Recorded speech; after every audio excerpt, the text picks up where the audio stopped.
Bonjour, avant de débuter la vidéo à propos du gluten, je tenais à préciser que je ne suis ni médecin ni nutritionniste. Cette vidéo est un partage de quelques informations et surtout un partage d'expérience.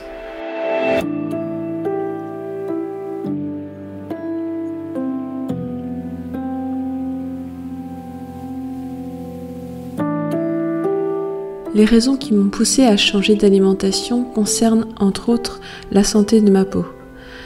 Ayant du psoriasis depuis l'âge d'environ 11-12 ans, les traitements conventionnels des dermatologues n'avaient aucun effet sur ma peau.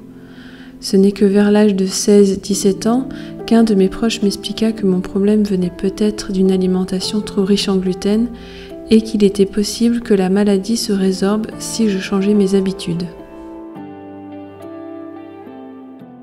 Pour faire simple, le gluten, qui signifie étymologiquement colle, est la substance qui va donner à la farine toute son élasticité.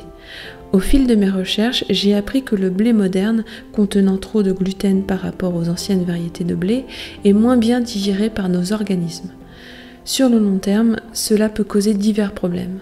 Cependant, l'intolérance au gluten est connue depuis pas mal de temps. Dans le livre « Mes petites recettes sans gluten et sans lactose » de Carole Garnier, nous apprenons qu'on connaissait déjà ce problème depuis au moins le IIe siècle après Jésus-Christ. Le médecin grec Ariétius de Cappadoce constatait les mauvais effets des céréales chez certains malades.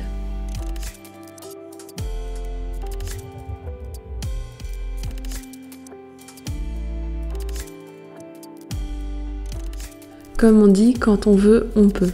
D'autant plus que lorsqu'il s'agit de problèmes de santé et d'ainsi gagner en bien-être.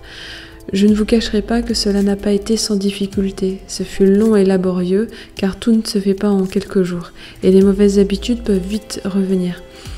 J'ai commencé mon changement d'alimentation vers l'âge de 18-19 ans, mais pendant quelques années j'ai fait beaucoup d'écarts jusqu'à ne quasiment plus en faire. Changer d'alimentation, c'est juste laisser d'anciennes habitudes pour en créer de nouvelles. Quand on sait pourquoi on le fait et les bénéfices que l'on peut en tirer, cela aide beaucoup. Quant à l'entourage plus ou moins proche, il y a parfois au début de la panique, parfois les gens se disent qu'avec un tel régime on ne peut plus manger grand chose, ni même aller au restaurant. Et ils ont aussi peur de nous faire à manger parce qu'ils ne savent pas trop ce qu'on peut manger. Aujourd'hui, il est plus facile de manger sans gluten qu'il y a 10 ou 15 ans. Il y a un grand choix de produits et les farines sans gluten sont trouvables même en supermarché. Et puis, pour ma part, passer au sans gluten a été, entre autres, pour moi l'occasion d'apprendre à cuisiner. Voilà me concernant, n'hésitez pas à partager dans les commentaires vos expériences, si vous avez un régime alimentaire particulier ou non. Je vous mets en barre d'infos quelques références de livres que j'ai à la maison, n'hésitez pas à partager les vôtres. Un petit pouce bleu si vous avez apprécié la vidéo, car ça ne mange pas de pain sans gluten, évidemment. Je vous dis à bientôt pour de nouvelles aventures. Bye bye.